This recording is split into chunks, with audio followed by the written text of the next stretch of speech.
கர்த்தருடைய நாமம் மகிமையாக இருக்குமா.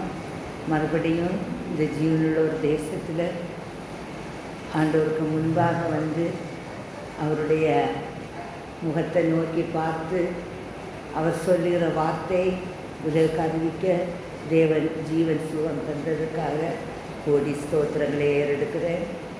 எனக்காக ஜெபித்த உங்கள் ஒவ்வொருவருக்கும் நான் இருதயத்தில் இருந்து ஆழமான நன்றிகளையும் துதிகளையும் ஸ்தோத்திரங்களையும் ஏற்படுகிறேன்.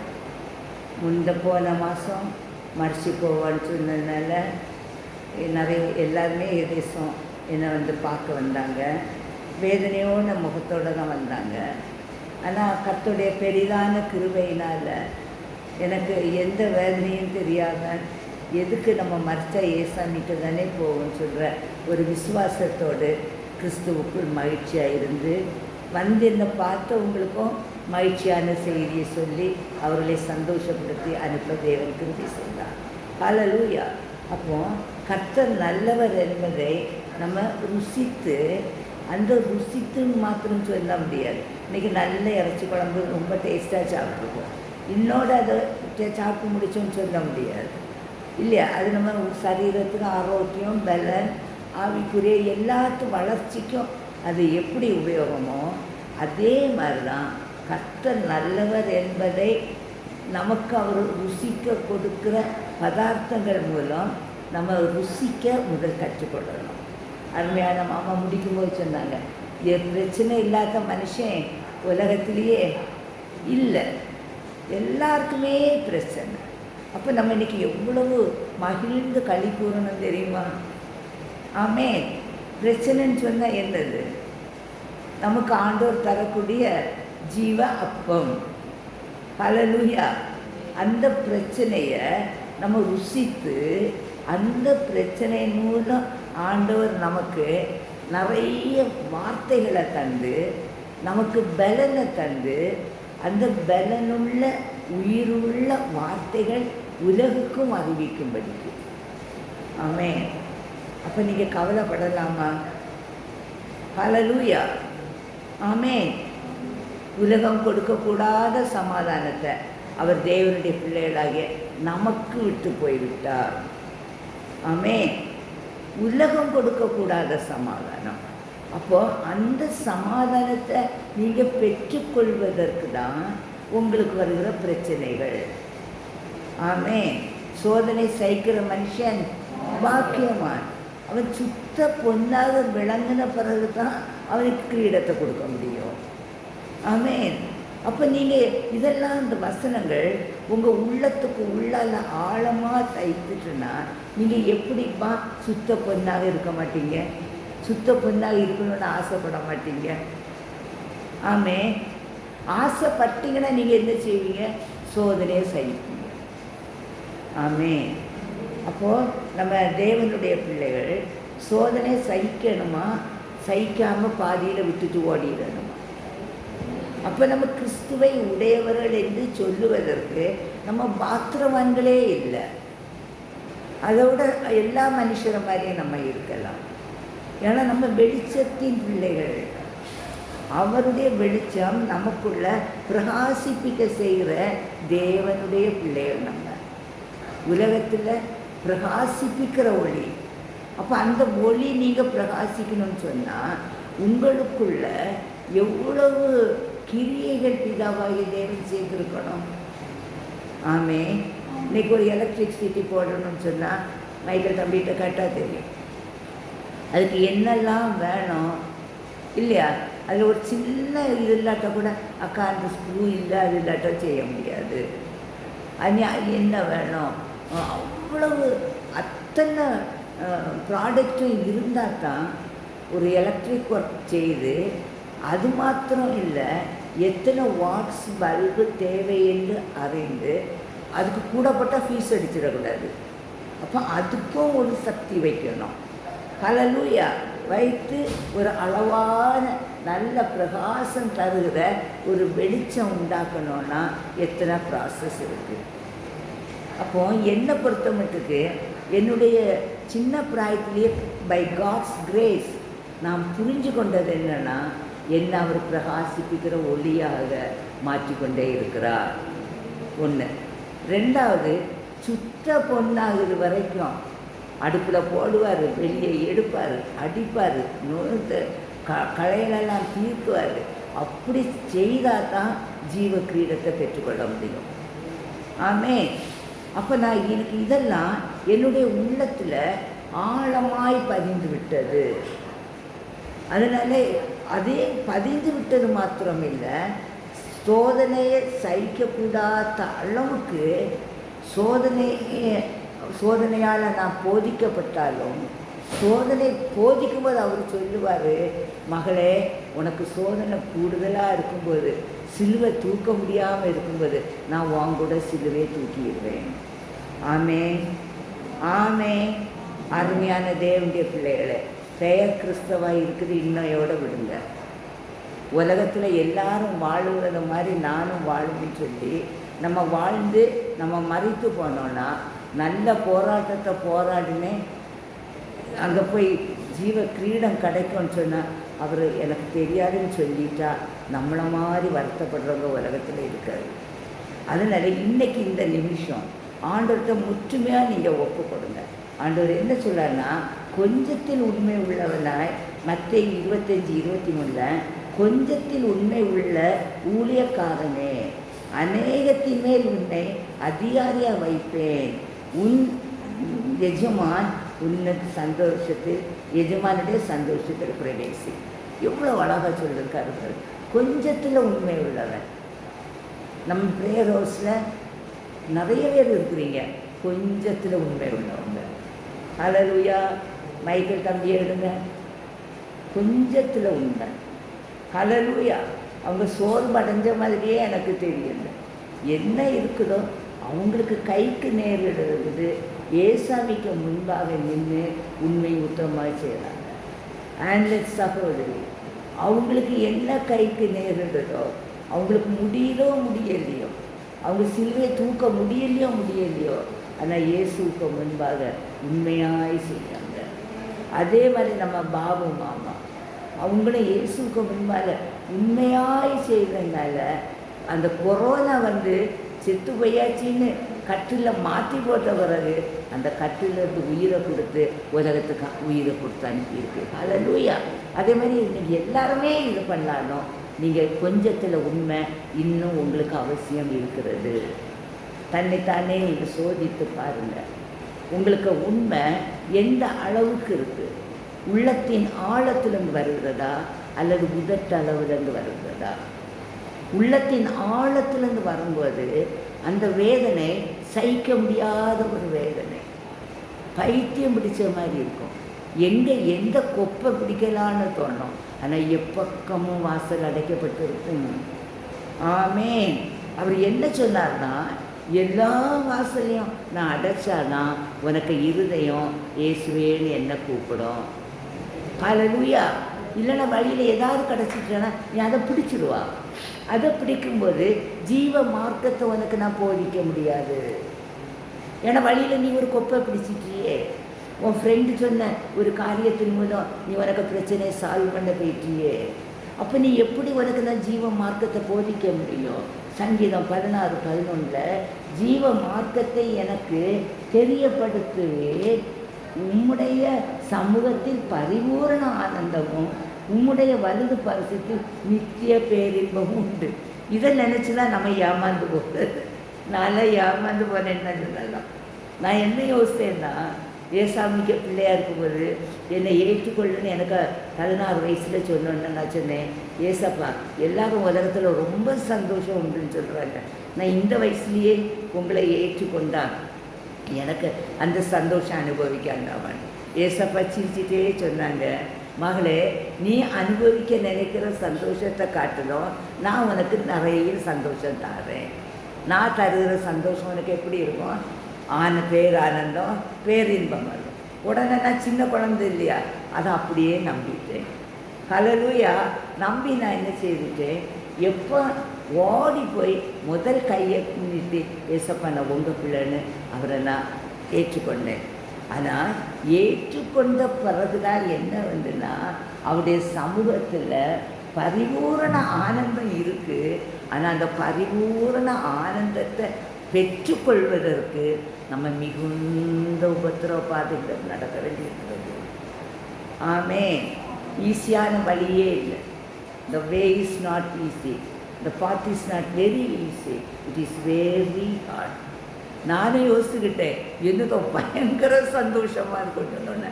முதல் ஒரு பயங்கரமான ஒரு 3.5 வருஷம் ஒரு சிங்க கேபிக்குட்டில் கொண்டு போட்டுச்சார். ஹல்லேலூயா, ஹல்லேலூயா, ஆமென். இன்னைக்கு சிங்க கேபிக்குள்ளே போட்டோன்னே தானியேல் என்ன செய்தார்? சிங்கத்துக்கு வாயை அடைச்சி தேவனை மகிமைப்படுத்தி கொண்டே இருந்தார். என்னையும் 3.5 வருஷம் சிங்க கெவியில் என்ன போட்டாச்சு. ஆனால் எனக்கு ஒரே ஏம் என்னென்னா, அவர் ஜீவ மார்க்கத்தை எனக்கு தெரியப்படுத்துவா, நித்திய பேரின்பம் எனக்கு கிடைக்கும், அவருடைய வசனம் ஆமென்றோ ஆமென் என்றோ. இன்னொன்று, சோதனை சகிக்கிற மனுஷன், அப்போ சோதனை உண்டு, அப்போ நெருக்கம் உண்டு, கவலை உண்டு, கஷ்டம் உண்டு, கண்ணீர் உண்டு. இவைகள் எல்லாவற்றையும் நீ சகித்தாதான் பரிபூரண ஆனந்தத்தை பெற்றுக்கொள்ள முடியும். இன்றைக்கி இந்த ஆனந்தத்தை கர்த்தருடைய பிள்ளைகள் என்று சொல்லுற நீங்கள் எத்தனை பேர் உண்மையாய் பெற்றிருக்கிறீங்க? ஹல்லேலூயா. எவ்வளவு நீங்கள் பின்மாறி போகிறீங்க, எவ்வளவு ஷார்ட்கட்டாக நீங்கள் போகிறீங்க. ஏம்மா அதுக்கு ஒரு முடிவை காணணும்னு வேண்டாமா? நான் அதுக்கு நான் டேட் வச்சு ஆண்டவர்கிட்ட ஒரு முடிவு எனக்கு தந்தாருமா. ஹல்லேலூயா, ஹல்லேலூயா. அந்த முடிவில் 9 வரங்களை நான் கனிகளையும் வரங்களையும் நான் பெற்றுக்கொண்டேன். ஒன்று திக்கற்ற விடலை, பேரின்ப ஆனந்தம் தந்தார், பரிபூரண சந்தோஷம் தந்தார். எப்போ? ஜீவ மார்க்கத்தை படிக்கும்போது. அருமையான தேவனுடைய பிள்ளைகளை, நீங்கள் சோர்ந்து போகவே கூடாது. வழியில் போதும்னு சொல்லி, என்னால் முடியலைன்னு சொல்லி, இந்த சிலுவையை தூக்க முடியலைன்னு சொல்லி தயவு செய்து யாரும் பின்னிட்டு போயிட்டீங்கன்னா நித்திய ராஜ்யத்தை பெற்றுக்கொள்ள முடியாது. மிகவும் இடுக்கமான வாசல் தான். ஆனால் அந்த வாசலில் போகும்போது நம்மளை ஒத்தைக்கு அனுப்ப மாட்டார். நம்மோடு நடக்கிற இயேசு நமக்கு உண்டு. ஹல்லேலூயா. அப்போ நீங்கள் என்ன செய்யணும்னா, சங்கீதம் 139:24 வேதனை உண்டாக்கும் வழி என்னிடத்தில் உண்டோ என்று பார்த்து நித்திய வழியிலே என்னை நடக்கும். இப்போ நீங்கள் பின்னிட்டு போயிட்டீங்கன்னா அவரை வேதனைப்படுத்துறீங்க. நான் என்றைக்குமே எனக்கு ஒரு மனசாட்சி உண்டு. நான் பாவம் செய்தேன்னா நான் இயேசுவை சிலுவையில் அறையிறேன். ஆமென். அவங்க அரைஞ்ச பற்றியில் எனக்கு காரியம் கிடையாது. எனக்கு அப்பாவை 3500 அடி வாங்கினவர், 39 கிழிக்கப்பட்டவர், அவர் நொறுக்கப்பட்டவர். அதை விட நான் அவருக்கு விரோதமாக எழும்பும்போது என்னுடைய அடியும் அவர் அடிக்கிற மாதிரி யாராலையும் சகிக்க முடியுமா? என்னைக்காவது நினச்சிருக்கீங்களா? நீங்கள் உங்கள் வழிகளில் நீங்கள் உங்கள் இஷ்டத்துக்கு நீங்கள் திருப்பும்போது, இந்த இடுக்கமான வாசல் வழியாக எனக்கு போக முடியாது, இந்த கடன் தொல்லையால் எனக்கு போக முடியாது, இந்த பிள்ளைகளுக்கு பிரச்சனையினால் எனக்கு போக முடியாது, என் குடும்பத்தில் உள்ள வருமானம் இல்லை, வறுமையினால் எனக்கு போக முடியாது. அவர் சொன்னார், முடியாதுன்னு சொல்ல காரியம் ஏசாமிக்கு ஒன்றுமே கிடையாது. ஆமென். அப்போது அவருடைய வசனம் ஆமென்றும் ஆமென் என்று இருக்குதுனால நான் என்ன நினச்சேன்னா, ஏசப்பாவுக்கு என்னை இந்த வழியிலேருந்து தப்பு வைக்க முடியும். ஹல்லேலூயா, ஹல்லேலூயா. தப்பு வித்தா. ஆமென். ஒரு வழியில் சிங்க வழியிலேருந்து தப்பு வைக்கப்பட்டு இன்னொரு இடத்துக்கு போகும்போது இதோட ஒரு பால் கிணறுல வந்தேன். ஹல்லேலூயா. இதை விட கொடுமை பாதை. வர வர வர அந்த மோட்ச பயணம் அவர் ஏறும்போது ஒவ்வொரு பாதையும் கடக்க முடியாத பாதைகள் தான். நீங்கள் கிறிஸ்துவக்க வழியை நீங்கள் தெரிந்து கொண்டீங்கன்னா, தேவ ராஜ்யத்துக்குள்ள பிள்ளைகள், எங்களுக்கு ஜீவ கிரீடம் வேணும், நாங்கள் இயேசுவை வெளிப்படுத்துவோன்னு சொன்னால் கண்டிப்பாக நீங்கள் எந்த பிரச்சனை வந்தாலும் கர்த்தர் மேலே பாரத்தை வைத்து விட்டு அமர்ந்திருந்து இயேசுவே தேவன் என்று அறியுங்கள். இன்னைக்கு நான் சொன்னேன், செத்து போயிட்டான்னு சொல்கிறாங்க, எனக்கு சொரணையே இல்லை. எனக்கு என்னென்னா கர்த்தர் மேலே பாரத்தை வைத்து விட்டேன். என்னென்ன செத்து போனாலும் நான் பரலோகத்துக்கு தானே போவேன். ஹல்லேலூயா. அங்கே போய் நான் ஏசப்பாவை தானே பார்க்க போகிறேன். அதனால எனக்கு கவலையே இல்லை. ஹல்லேலூயா. இங்கே எல்லாரையும் விட்டுட்டு போகிறேனே, அந்த கவலை ஒன்றும் எனக்கு இல்லை. ஹல்லேலூயா. இன்னைக்கு பாருங்கள், என்னன்னு தெரியாது, நான் சமாதானத்தோடு வந்திருக்கிறேன். ஏன்னா அந்த உலகம் கொடுக்கக்கூடாத சமாதானம். உங்கள் பிள்ளைகளை பற்றி நீங்கள் கலங்கி உங்களுக்கு அதனால என்ன லாபம்? எனக்கு 2 பிள்ளைங்கள் உண்டு. எனக்கும் அந்த வழியில் என்ன நடத்துகாது உங்கள் எல்லாருக்குமே தெரியும். நான் கலங்கி என்ன பிரயோஜனம்? யாருக்கு பிரயோஜனம்? என்னுடைய ஆத்மா தான் நஷ்டமாவதற்கு பிசாசு செய்ய வேலை. உன் பிள்ளைகளெல்லாம் கர்த்தரால் போதிக்கப்படுவார்கள். பிள்ளைகளுடைய சமாதானம் பெரியதாக இருக்கும். அதனால எப்படி இருந்தால் உனக்கு என்ன? ஹல்லேலூயா. அவங்க இன்னைக்கு தலை குத்துற இருந்தாலும் உங்களுக்கு என்ன? அவருடைய வசனம் ஆமென்றோ ஆமேன் என்று இருக்கு. அப்பிள்ளைகளை குறித்து நமக்கு தந்த வாக்கு தத்துவம் ஆமென்றோ ஆமேன் என்று இருக்கு. அதை அவர் நிறைவேற்றியே ஆவா. அதுக்கு கால் கிடையாது.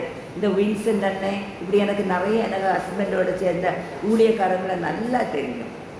அந்த இன்னொரு அண்ணன் என் கிளாஸ்மேட்டு இவங்கெல்லாம் அந்த காலத்தில் ஃபுல்லாக தண்ணி அடிச்சுக்கிட்டு வீட்டுக்கு 2 மணி 3 மணிக்கு போய் கதவை தட்டி ரோட்டில் விழுந்து கிடக்கக்கூடிய ஆளுகள். அந்த நானும் வேறு நல்ல காலம் மறந்து விட்டுச்சு. இவங்க எல்லாரும் இவங்களுக்கெல்லாம் அவங்க அம்மா ஜெபிச்சாங்க. அம்மா காலத்தில் இவங்க யாருமே ஊழியக்காரங்க ஆகலை. இன்னைக்கு இவங்க எல்லாம் வல்லமையான ஊழியக்காரங்க. ஹல்லேலூயா. ஹல்லேலூயா. இது எப்படி நடந்து? அப்போ நமக்கு முன்பாக திரளான சாட்சிகள் இருக்காங்க. ஹல்லேலூயா. ஜெபிச்ச பெற்றோருடைய பிள்ளைகள் தரிகட்டு போனவங்க இன்னைக்கு வல்லமையான சாட்சியாக இருக்கிற திரளான சாட்சி இருக்கும்போது நம்ம பிள்ளைகள் கைவிட்ட விடுவாங்களா? அப்போ நீங்கள் விருதாவாக உங்கள் பிள்ளைகளுக்கு அழுதா உங்கள் சரீரத்தில் ஒரு முழத்தை உங்களுக்கு கூட்ட முடியுமா? ஒரு முழத்தை குறைச்சி நரகத்துக்கு டிக்கெட் உங்களுக்கு புக் ஆயிரும். ஹல்லேலூயா. ஜீவஸ்தலம். இந்த ஸ்தலத்தில் ஜீவன் உண்டு. இதில் வந்திருக்கிற நீங்களும் நானும் நித்தியத்துக்குரியவர்கள். இடுக்கமான வாசல், அதில் பிரவேசிப்பவர் வெகு சிலர். ஆனால் அந்த வாசலிலோ நடத்துகிறவராலே நடத்தப்படுகிறோம். ஹல்லேலூயா. என்ன பிசாசுக்கு நான் இது வரும்போதே உங்கள் எல்லாத்தையுமே சொன்னேன், இது பிசாசுக்கு வேலைன்னு சொன்னேன் தானே. ஆனால் அந்த பிசாசு போகிறதுக்கு 3-4 மாதம் ஆகிருக்கு. அவன் எனக்கு உயிரை எடுத்துகிட்டு போவேன்னு சொன்னான். அப்பவும் நாட போட பிசாசுன்னு சொல்லி நான் அவனை பாதரே பண்ணலை. அவனுக்கு எனக்கு உயிரை எடுக்க முடியல. ஹல்லேலூயா. ஹல்லேலூயா. அப்போது பி எ ட்ரூ கிறிஸ்டியன். மாய்மான கிறிஸ்தவங்களாக இருக்கிறத காட்டணும். வீணான இயேசுக்கு பிள்ளைன்னு சொல்லி ஓவாசித்து ஜெபித்து அழுது காணிக்க கொடுத்து கொடைகள் கொடுத்து நீங்கள் எந்த வழியில் நடந்தாலும் உங்களுக்கு கிரிய கொஞ்சத்தில் நீங்கள் உண்மை உள்ளவர்களாக இல்லாவிட்டால் நிச்சயமாக நித்திய ராஜ்யத்துக்கு போக முடியாது. வேதனை உண்டாக்குற வழி உங்களிடத்தில் உண்டோ என்று பார்த்து அதை நீங்கள் என்ன செய்கிறனா நித்திய வழியில் நடத்துங்கன்னு சொல்லுங்க. நம்ம பேச்சு அநேகரை காயப்படுத்துகிறது. ஹல்லேலூயா. நம்ம பேச நியாயம்தான், உண்மைதான். ஆனால் அந்த உண்மையின் பேச்சின் சத்தம் இருக்குது இல்லையா, அந்த சத்தம் தேவ சத்தமாய் உங்களுக்குள்ளது வரட்டும். தேவ அன்புடையதாக வரட்டும். இன்னொன்று, இருதயத்தில் எதுவுமே வைக்காதீங்க. எனக்கு இது இருதயம் அதில் எனக்கு எப்படி இருக்க முடியும்னு எனக்கு உங்களுக்கு சொல்லித்தர முடியல. எனக்கு ஒன்றுமே இல்லை. நானே என்ன நினச்சே யோசிப்பேன், இப்படி யாராவது இருப்பாங்களான்னு. படுத்து கிடந்தாலும் குழந்த மாதிரியே தான் படுத்து கிடப்பேனே தவிர உறக்கம் வரணுமே இல்லைன்னா எதையாவது யோசனையா நாளைக்கு பிரசவம் ஒன்றுமே யோசனை வராது. அது எனக்கு எப்படின்னு தெரியலம்மா. வெறுமையாக்கப்பட்ட குயவர்க கையில் உள்ள பாத்திரமாக ஆண்டவர் எப்போ என்னத்தை ஆசீர்வாதத்தை எனக்குள்ளே ஊற்றணும்னு அவர் சித்தம் கொண்டாரோ அப்போ அது ஊற்றப்படுவதற்கு அந்த பாத்திரம் பரிசுத்தமுள்ள பாத்திரமாக சுத்த இருதயம் உள்ளதாக இருதயம் வைக்கப்பட முடியும். ஆமென், ஆமென். நீங்கள் யாருமே சொல்லாதீங்க எனக்கு இருதயத்தை களங்கம் உள்ளதாக மாற்ற முடியாதுன்னு சொல்லாதீங்க. எனக்கு இருதயத்தை வெறுமையாக்க முடியாதுன்னு சொல்லாதீங்க. தேவ சமூகத்தில் ஜீவ ஸ்தலத்தில் ஜீவ மார்க்கத்தை உங்களுக்கு போதிச்சுட்டு இருக்காரு. இந்த நாளில் இந்த நேரத்தில் எல்லாம் நீங்கள் தூக்க முடியலன்னு தூக்கிட்டு இருக்கீங்களோ பரிசுத்த ஸ்தலத்தில் அவ்வளோத்தையும் இறக்கி வச்சுட்டு போங்க. ஹல்லேலூயா. இறக்குங்க. சும்மா நீங்கள் போனாலாம் நான் உத்தரவாதம் சொல்ல முடியாது. ஆமேன். எந்த கஷ்டத்தையும் நினைக்காதீங்க, எந்த வறுமையும் நினைக்காதீங்க. நான் நேற்றைக்கு நம்ம இதில் மீட்டிங் நடக்கும்போது என்கிட்ட ஒன்றுமே கிடையாது. ஹல்லேலூயா. நான் எவ்வளோ சந்தோஷத்தில் இருந்தேன். என் மூஞ்ச பார்த்தா யாருக்கா தெரிஞ்சா? நான் கேட்கேன். ஏதாவது தெரிஞ்சா கேட்கேன். யார்கிட்டையாவது ஏதாவது கேட்டேன்னா? ஜீவ மார்க்கத்தை நமக்கு தெரியப்படுத்துகிற தேவனை நோக்கி பாருங்க. நீங்கள் அவரை நோக்கி பார்க்காம, ஐயோ நாளைக்கு கூட்டம் இருக்கேன், எனக்கு இத்தனாயிரம் வேணுமே, ஒரு 10,000 வட்டிக்கு வாங்கிடு. 10,000 வட்டி குட்டி போட்டு உங்களை வரலாறு எப்படி என்ன செய்யணும்னு எனக்கு தெரியாது. ஒன்றும் வாங்காமல் பரலோகத்தின் தேவன் எலியாவுக்கு எப்படி போஷித்தாரோ அதே மாதிரி அப்பத்தை கொண்டு போஷிக்கிறார். இன்னைக்கு நான் உங்களுக்கு சாட்சி. Amen. Be a true Christian. மாய்மாலம் வேண்டாம். வசனத்தை போதிச்சுக்கிட்டு வசனத்தை பேசிக்கிட்டு இருதயத்தில் சமாதானம் இல்லாமல் நீங்கள் இருந்தீங்கன்னா பரிதவிக்கக்கூடியவர்கள் தான். No excuse. நித்திய ராஜ்யத்தில் போக முடியாது. கண்ணை மூடுனா பரலோகத்துக்கு போக முடியாதுன்னு இன்னைக்கு தெளிவமாக சொல்கிறாரு. உங்கள் இருதயம் சுத்த இருதயமாக, வெறுமையாக்கப்பட்ட பாத்திரமாக ஏசப்பா எந்த நேரத்திலையும் வந்து போகக்கூடிய ஒரு இருதயமாக உங்கள் இருதயத்தை நீங்கள் மாற்றவே வேணும். ஆமென். எத்தனை பேர் மாற்ற முடியும்னு நினைக்கிறீங்க? முடியும்னு நினைங்க. அம்மா நீங்கள் நினைங்க, இன்னைக்கு இருப்போம் நாளைக்கு செத்து போவோம். அந்த எந்த அம்மா உங்கள் பேர் என்ன? உறங்கிட்டு இருக்கீங்களோ? கண்ணு தெரியுதா?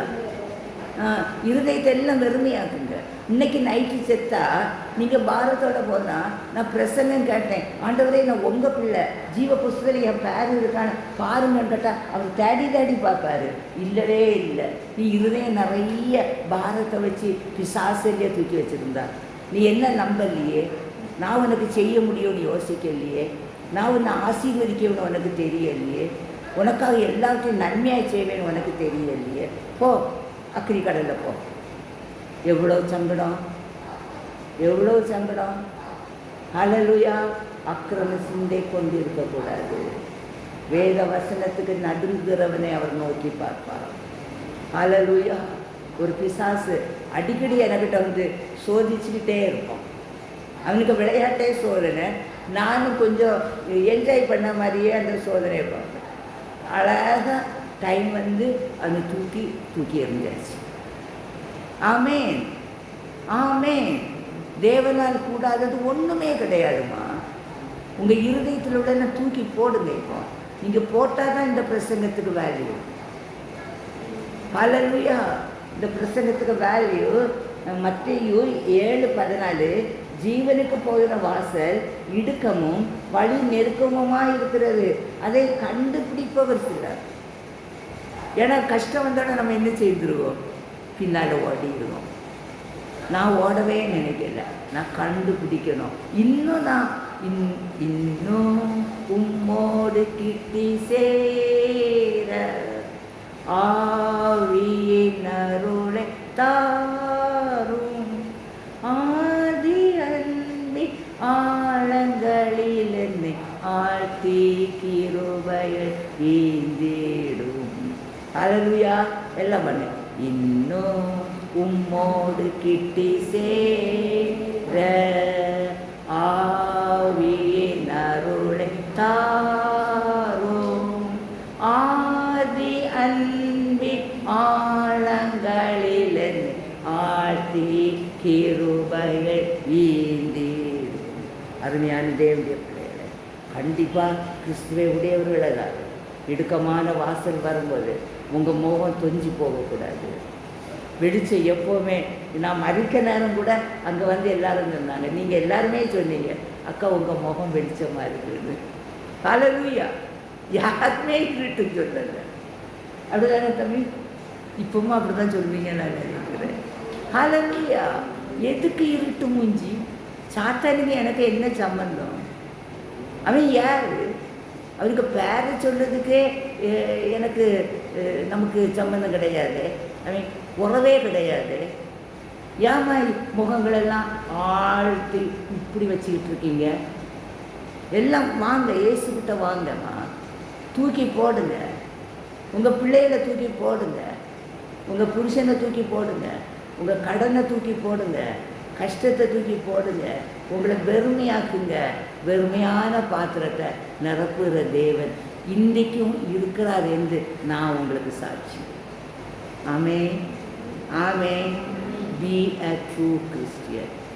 கொஞ்சத்தில் இப்போ எனக்கு தந்த வேலை இன்னைக்கு நான் பேசுவேனே நினைக்கல. ஹல்லேலூயா. நான் இப்போ இந்த ஊழியருக்கு சொல்லுறேன், எனக்கு பேசணும்னு நினைக்க ஒரு ஜெபம் பண்ணிவிடுங்கன்னு. நீங்களும் ஜெபம் பண்ணீங்க பாருங்கள். ஒரு மாதிரி இருக்கிற சத்தம் எவ்வளோ தெளிவாக வருது. சாத்தானுக்கு எதிர்த்து நில்லுமா, அவன் உன்னை விட்டு போயிடுவோம். உன்னை கொண்டு இந்த உலகத்துக்கு எனக்கு இப்போ ஜீவன் தந்தனால நான் என்ன நினைக்கிறேன்னா, என்னை கொண்டு இவர் பெரிய காரியத்தை செய்வார், அதை எல்லாமே நான் செய்யறதுக்கு ஐ எம் ப்ரிப்பேர்டு. ஆமே, உங்களை கொண்டு பெரிய பெரிய காரியத்தை செய்வார். ஹல்லேலூயா. பயப்படாதீங்க, தைரியமாக வாயை தரீங்க. உலக மக்கள் வெளிச்சத்தை காணட்டும், இருள் இருக்கிற மக்கள் வெளிச்சத்தை காணட்டும். சங்கீதம் 14:4 இருளில் இருக்கிற ஜனங்கள் பெரிய வெளிச்சத்தை கண்டார்கள், மரண இருளில் திசில் இருக்கிறவர்களுக்கு வெளிச்சம் உதித்தது. ஹல்லேலூயா. இன்னைக்கு எனக்கு சாட்சி அநேகம் இப்போ வெளிச்சத்தை கண்டிருக்கீங்க. மரணமே கூறுங்க, அவனுக்கு ஒன்றுமே செய்ய முடியாது. நீங்கள் கிறிஸ்துவுக்காக உங்கள் இருதயம் சுத்த இருதயமாக நிலைவரப்பட்ட கனி கொடுக்குற அன்பான இருதயமாக இருந்தால் பிசாசானவனுக்கோ உங்கள் உயிரை தொட முடியாது. தைரியமாக இருங்க, பலனாக இருங்க. உங்களுக்கு தந்த கொஞ்சத்தில் நீங்கள் உண்மையாக இருங்க. இப்போ நான் கொஞ்சத்தில் உண்மையாக இருந்து நம்ம இதுவரைக்கும் வளர்ந்துருக்கோம். இன்னும் எங்கே போக போகிறோன்னு தெரியாது. இன்னும் பரப்பேன்னு தான் நான் சொல்கிறேன். எல்லோரும் சிரிக்காங்க. ஹல்லேலூயா. நான் சொல்லி நான் இன்னும் ஏசாமிக்கு பறந்து வேலை செய்கிறேன். ஆமென், செய்வேன். வாயில் நீங்கள் சொல்லுங்கள், வாய் திறந்து சொல்லுங்கள், ஏசப்பா நான் உங்களுக்கு வேலை செய்வேன், நான் தைரியமாக செய்வேன், நான் சாட்சியாக செய்வேன். இன்றைக்கி எனக்கு சாட்சி இல்லைன்னா இந்த வசனத்தெல்லாம் நான் உங்களுக்கு சொல்ல முடியாது. மனசாட்சி குத்திக்கிட்டே இருக்கும். ஹல்லேலூயா. அதனால் குத்துற மனசாட்சி எல்லாத்தையும் இறக்கி இந்த சிலுவையில் போட்டுக்கிட்டு பி ஃப்ரீ. ஆண்டவரே, சுத்த இருதயத்தை எனக்கு சிருஷ்டிக்கிட்டீங்க, உமக்கு கோடி நன்றி என்று சொல்லி இனி வைத்திருக்கிற இன்னைக்கு மரணம் வந்தாலும் இயேசுவின் குடும்பத்தில் உள்ள நம்ம நித்தியத்துக்கு போகிறோம்னு சொல்கிற நம்பிக்கையோடு நான் இந்த பிரசங்கத்தை முடிக்கிறேன். தேவன் தாமே நம்மை ஆசீர்வதித்து நடத்துவாராக.